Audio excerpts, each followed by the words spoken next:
Hyundai Bharat में Maruti Suzuki के बाद सबसे ज्यादा कार बेचने वाली कंपनी। लेकिन क्या आपको पता है इन अरबों डॉलर की कंपनी की शुरुआत एक ऐसे लड़के ने की थी जिसने बचपन में सिर्फ 2 वक्त की रोटी के लिए 17-17 घंटा खेतों में काम किया था। उस लड़के का नाम था चंग जू यंग। और ये कहानी सिर्फ एक कंपनी की नहीं, ये कहानी हार न मारने की जिद। साल था 1915। कोरिया के एक छोटा सा गाँव चुंग यू यंग का जन्म एक बेहद गरीब किसान परिवार में हुआ था। उनके पिता दिन रात खेतों में मेहनत करते थे ताकि बच्चों का पेट भर सके। लेकिन चुंग भी बचपन से ही खेतों में काम करते थे, हल चलाना, जानवर चराना, लकड़ियाँ काट कर शहर बेचना। लेकिन इन सब के बीच उनका सपना कुछ और ही था। वो पढ़ना चाहते थे और टीचर बनना चाहते थे। लेकिन गरीबी इतनी गहरी थी कि कई बार भूखे पेट ही सोना पड़ता था। शिक्षा उनके लिए जरूरत नहीं, दूर का सपना। एक दिन उनके हाथ में एक अखबार लगा। उसमें खबर थी कि पास में शहर में कंस्ट्रक्शन प्रोजेक्ट चल रहा है और मजदूरों की जरूरत। जब चुंग ने शहर देखा, साफ सड़कें, अच्छे कपड़े, भरपेट खाना,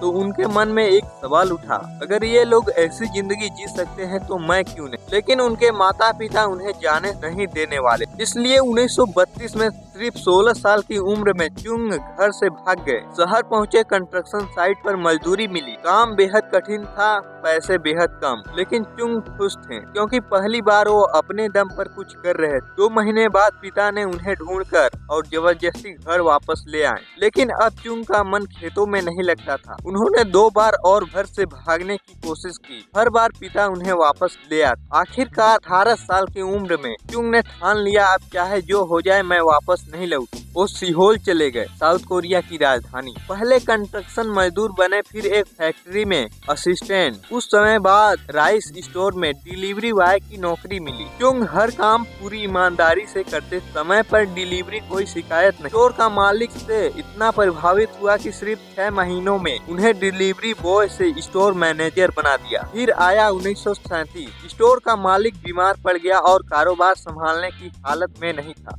उसने पूरा राइस स्टोर चुंग को सौंप दिया। 22 साल की उम्र में एक गरीब किसान का बेटा एक दुकानदार का मालिक बन चुका था। लेकिन किस्मत की परीक्षा अभी बाकी थी। उस समय कोरिया पर जापान का कब्जा था। वर्ल्ड वार शुरू हो गया था। जापान की सरकार ने सारी राइस शॉप अपने कब्जे में ले ली। चुंग का स्टोर भी छिन गया और मजबूर होकर गाँव लौट गए। 1940 में 300 वॉन का लोन लेकर चुंग ने एक ऑटो रिपेयर गैरेज खोला। लेकिन 1 महीने बाद भयानक आग लगी और पूरा गैराज जल गया। लोन सिर पर था, कस्टमर का नुकसान अलग। कई लोग यही हार मान लेते हैं, लेकिन चुंग नहीं। उन्होंने फिर से लोन लिया और पहले से बड़ा गैरेज खोला। चुंग की मेहनत रंग लाई। 3 साल में सारे लोन चुका दिए। 80 एम्प्लॉय तक बिजनेस फैल गया। पर फिर जापानी ने उनका गैराज एक स्टील प्लांट में मर्ज कर दिया। एक बार फिर सब खत्म। वर्ल्ड वार खत्म हुआ, कोरिया आजाद हुआ। 1947 में चुंग ने शुरू की हुंडई सिविल इंडस्ट्री। छोटे कंस्ट्रक्शन कॉन्ट्रैक्ट से शुरुआत की। फिर आया कोरियन वार, युद्ध, तबाही, लोग शहर छोड़कर भाग रहे थे। लेकिन चुंग ने एक मौका देखा। अमेरिकन मिलिट्री को वेयर हाउस, रोड बेस चाहिए थे। चुंग ने हर प्रोजेक्ट लिया, चाहे प्रॉफिट हो या लॉस। बस एक चीज नहीं छोड़ी, समय पर काम पूरा करना। युद्ध के बाद साउथ कोरिया तबाह था। गवर्नमेंट ने देश रिवाइंड करना शुरू किया।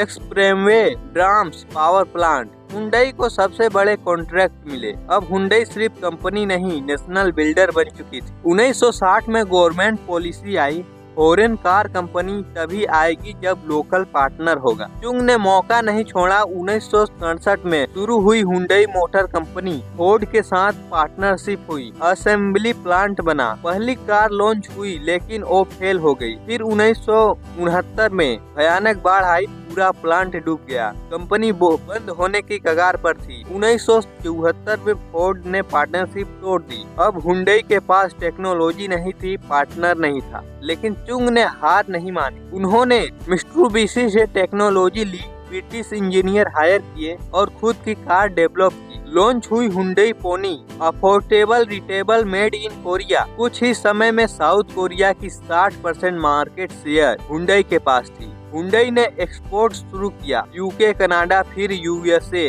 1986 में हुंडई एक्सेल ने अमेरिका में पहले साल में 1.7 लाख कार बेच दी। पूरी दुनिया हैरान थी। आज हुंडई 193 देशों में मौजूद। दुनिया की टॉप 3 कार मैन्युफैक्चर में इंडिया की सेकेंड लेजेंड कार कंपनी, ये सब एक ऐसे इंसान की वजह से जिसने हर बार सब खोकर शुरुआत करना नहीं छोड़ा। अगर आपको लगता है कि बड़े लोग बड़ा कर सकते हैं तो चुंग जू यंग कहानी आपके लिए, क्योंकि हुंडई किस्मत से नहीं जिद से बनी।